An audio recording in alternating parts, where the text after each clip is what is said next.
Ya kalau Mas Gibran minta maaf mungkin teringat ketika saya undang bersama dengan Pak Komar pada awal bulan Mei.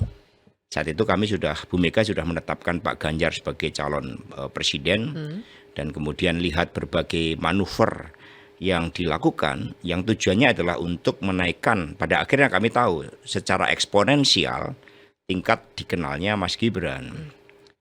Maka kemudian saya tanya kan, ini di hadapan Pak Komar, apakah betul mau maju sebagai calon wakil presiden? Kan intinya dijawab tidak. Bahkan Mas Gibran menegaskan, saya lahir dan besar di PDI Perjuangan, Bapak saya akan berakhir tahun depan, kalau saya tidak berlabuh ke PDI, saya kemana lagi? Maka saya tidak mencalonkan sebagai wakil presiden. Nah di dalam politik, seorang politisi itu diukur, itu kan dari satunya kata dan perbuatan.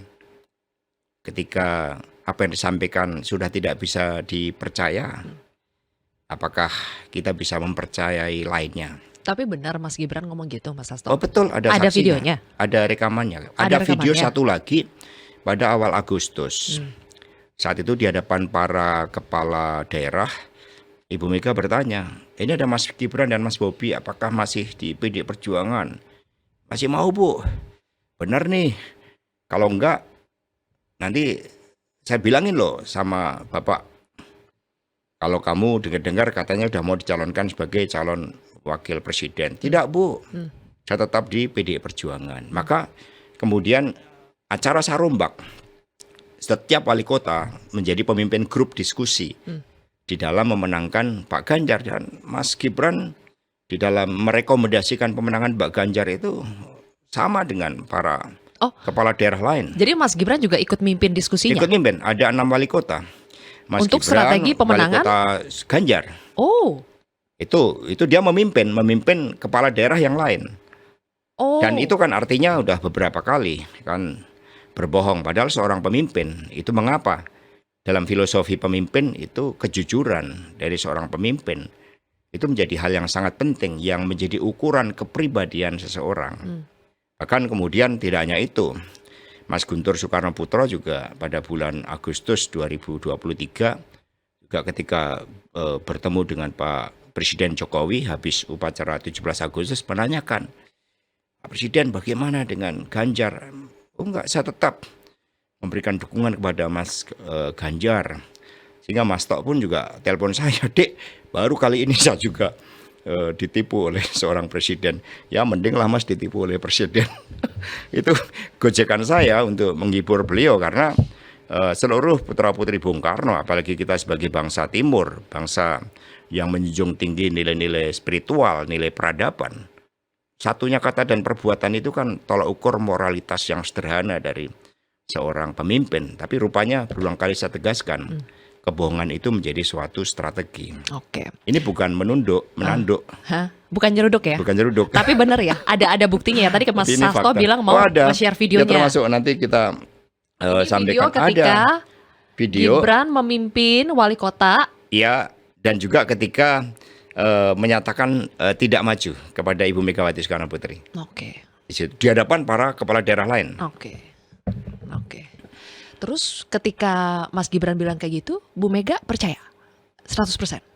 Loh, kita kan yang namanya anak kader-kader PDI Perjuangan kan kami diajarkan nilai-nilai kejujuran itu. Karena kita berpartai itu kan atas dasar keyakinan ideologis berdasarkan falsafah bangsa Pancasila. Dan kehormatan seorang kader itu ditentukan oleh kata-katanya apakah bisa dipegang sebagai politisi. Itu yang paling penting dan itu yang diajarkan. Mas Hasto tadi bilang ya, ini Mas Gibran minta maaf, berarti total udah 8 kali minta maaf. Berarti mungkin ada kesalahan-kesalahannya udah banyak. Kesalahan terbesar Mas Gibran apa sih ke PDIP? Ya buat kami nilai-nilai kejujuran itu. Ketika itu dilanggar ya pada bulan Mei, pada bulan Agustus menyatakan tidak, padahal berdasarkan apa yang diungkapkan oleh media pada akhir bulan April itu keluarga Pak Jokowi sudah mengambil keputusan Mas Gibran untuk maju sebagai calon wakil presiden yang mendampingi Pak Prabowo, dan kemudian muncullah berbagai rekayasa hukum melalui Mahkamah Konstitusi. Maka ketika saya bedah buku tentang pemilu 71, saat itu Pak Harto melalui operasi khusus Ali Murtopo, Sujono Mardani, Amir Mahmud, dan menggunakan seluruh kekuatan ABRI melakukan prekondisi untuk kemenangan mutlak pada pemilu tahun 71 itu waktunya 18 bulan. Nah kalau sekarang kira-kira berapa lama ini skenarionya? Ya kalau skenario berbohong untuk tidak maju itu kan dimulai dari akhir April. Tapi kalau melakukan suatu perencanaan strategis untuk menggunakan Mahkamah Konstitusi, kalau hitung dari perkawinan Pak Anwar Usman kan bulan Juni ya, kira-kira 16 bulan. Kalau diukur dari pernyataan para ketua umum partai seperti Pak Erlangga, kemudian Pak Zulkifli Hasan yang mengusulkan perpanjangan jabatan 3 periode untuk Pak Jokowi, itu 19 bulan. Jadi ya hampir sama dengan Pak Harto yang 18 bulan untuk merencanakan pemilu 71. Kurang lebih hampir 2 tahun gitu ya Ya, hitungannya. mirip-mirip. Iya, Mas Hasto juga nge-share nih. Ini tulisan Mas Hasto yang soal perbandingan Pak Soeharto dengan Pak Jokowi. Kenapa sampai harus dibandingin kayak gini sih, Mas? Ya karena yang kita hadapi sebenarnya bukan orang per orang. Sama dengan Bung Karno ketika pada tahun 30 berpidato Indonesia menggugat. Yang kita hadapi bukan orang Belanda, tapi suatu hasrat, suatu kehendak, suatu nafsu untuk memupuk kekuatan-kekuatan kapital dengan menggunakan kekuasaan politik yang melahirkan kolonialisme dan imperialisme yang didrive oleh kapitalisme itu. Ini juga sama, karena seluruh akar persoalan ini karena perpanjangan jabatan 3 periode yang karena Ibu Mega PDI Perjuangan menjaga konstitusi, taat pada konstitusi, akhirnya itu tidak bisa kita penuhi. Karena buat kami konstitusi itu adalah suatu landasan pokok di dalam mewujudkan supremasi hukum. Apalagi kalau saya mendengar dari Prof. Yusril. Prof. Yusril justru memberikan testimoni bagaimana setelah sidang perselisihan MK pada tahun 2019, di situ Prof. Yusril sudah diminta pendapatnya oleh Bapak Jokowi tentang perpanjangan 3 periode itu. Sehingga memang sudah direncanakan sangat lama. Mas Hasto, waktu itu yang berkomunikasi langsung, yang katanya minta langsung ke PDI Perjuangan Bu Mega untuk bisa 3 periode untuk Pak Jokowi, itu siapa sih? Kalau kita lihat kan itu disampaikan melalui berbagai jalur. Ini kan model komunikasi dari Pak Jokowi. Ketika Pak Jokowi merekomendasikan Mas Ganjar, itu setidaknya saya hitung ada 21 orang ya jalur yang dipergunakan oleh Pak Jokowi untuk membujuk Ibu Megawati Soekarno Putri dengan Itu waktu itu alasan masih mengendorse Mas Ganjar ya? Ganjar, Oke. elektoral Ganjar, kemudian pengalamannya dan sebagainya. Pak Jokowi nggak pernah ngomong langsung ke Ibu?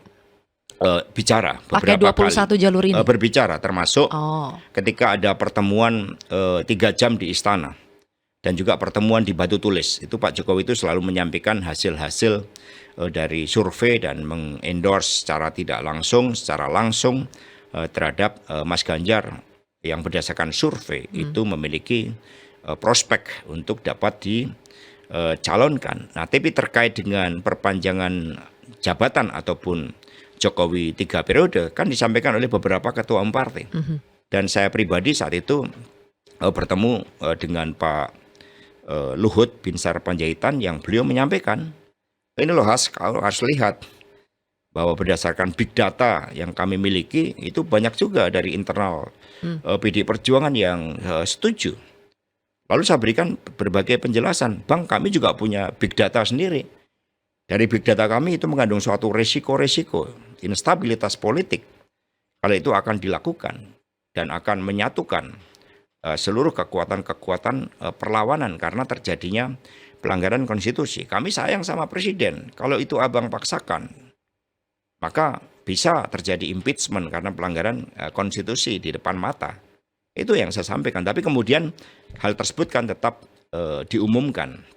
Maka kemudian kami meluruskan bahwa perpanjangan jabatan 3 periode sebagai akar persoalan antara PDI Perjuangan dengan Bapak Jokowi, tidak bisa diikuti oleh PD Perjuangan.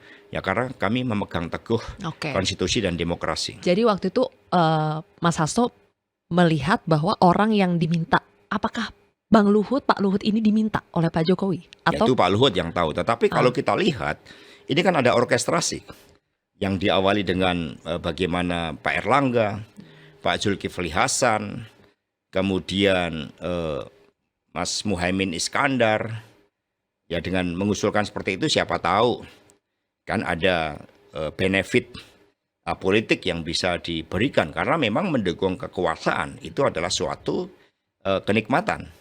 Waktu itu terjadi itu sejak ketika zaman Pak Harto. Pak Luhut menyampaikan ke Mas Hasto soal ide perpanjangan 3 periode Pak Jokowi, Mas Hasto menyampaikan ke Bu Mega bahasanya apa? Saya selalu sampaikan. Jawaban Bahkan Bu Mega apa? Pak Luhut juga menunjukkan tentang dampak dari downstream industri yang memang dikembangkan. Kemudian juga mengutip berbagai pernyataan dari Tony Blair. Bagaimana keberhasilan dari Pak Jokowi. Ketika saya sampaikan kepada Ibu, ya Ibu Megawati, jelas dong beliau kan sosok yang memegang teguh konstitusi. Ibu Mega mengatakan konstitusi itu ada rohnya. Maka kita harus menjalani karena itu kehidupan kita sebagai bangsa. Kalau kita tidak memegang aturan main, ya apalagi yang bisa kita pegang. Maka konstitusi wajib untuk kita jalankan dan itu menjadi sumpah dari Presiden untuk melaksanakan seluruh peraturan perundang-undangan dengan seluruh-seluruhnya.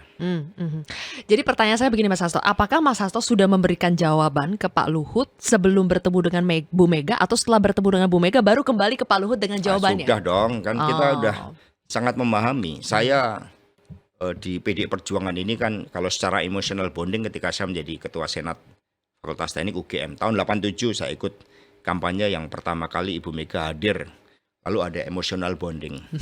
Kemudian saya berjanji saat itu, one day kalau saya sudah relatif bisa mandiri dalam kehidupan saya akan bergabung. Dan kemudian saya merintis karir. Setelah dari BUMN, saya merintis karir dari tukang ketik yang mencatat notulen rapat. Tapi di balik itu, saya akan menjadi paham bagaimana Ibu Mega mengambil keputusan. Sehingga saya jelaskan kepada Pak Luhut itu nggak akan bisa. Bu Mega nggak akan setuju gitu. Ya sama aja itu dengan proses regenerasi kita yang gagal. Oke, baik. Terus Mas Hasto dengan berbagai statement yang viral dalam minggu ini, kita maju lagi ke depan ya. Ada banyak yang bilang bahwa ini tuh ya wujud kepahitan aja dari kenapa baru sekarang dibongkarnya. Seperti misalnya ada permintaan untuk 3 periode, kemudian ada percobaan untuk memperebutkan kursi ketua umum PD Perjuangan Bu Mega, kemudian hilaf mencalonkan Mas Gibran menjadi wali kota. Itu adalah pernyataan-pernyataan yang kenapa baru dikeluarkan sekarang, kenapa tidak dari dulu. Rekam jejak digital, saya sudah menyampaikan cukup lama di Universitas Sumatera Utara. Saat itu saya memberikan kuliah umum, saya sudah jelaskan tentang jabatan 3 periode ini, di mana PD Perjuangan menolak. Kemudian kalau memberikan suatu kritik kepada Pak Jokowi udah berulang kali, bahkan kita kan sampai diprotes di sosial media, dianggap PD Perjuangan ini partai pengusung rasa oposisi. Rasa oposisi. Itu kan rekam jejak bahwa kami konsisten di dalam mengawal pemerintahan Pak Jokowi, yang benar kami katakan benar, yang perlu dikritik juga kami katakan kritik. Tetapi kami kan orang timur, banyak kritik-kritik itu dilakukan secara tertutup. Misalnya terkait dengan Undang-Undang Cipta Kerja, kemudian bahkan di dalam ulang tahun PD Perjuangan ke-50, kami mengadakan banyak FGD. Di situ kami simpulkan bahwa kalau kita melihat bagaimana penjabaran politik ekonomi yang dijalankan oleh Presiden Jokowi, itu PD Perjuangan banyak melakukan pengorbanan. Karena apa? Karena ini merupakan kemenangan dari kapitalisme global. Jelajahi cara baru mendapatkan informasi. Download Metro TV Extend sekarang.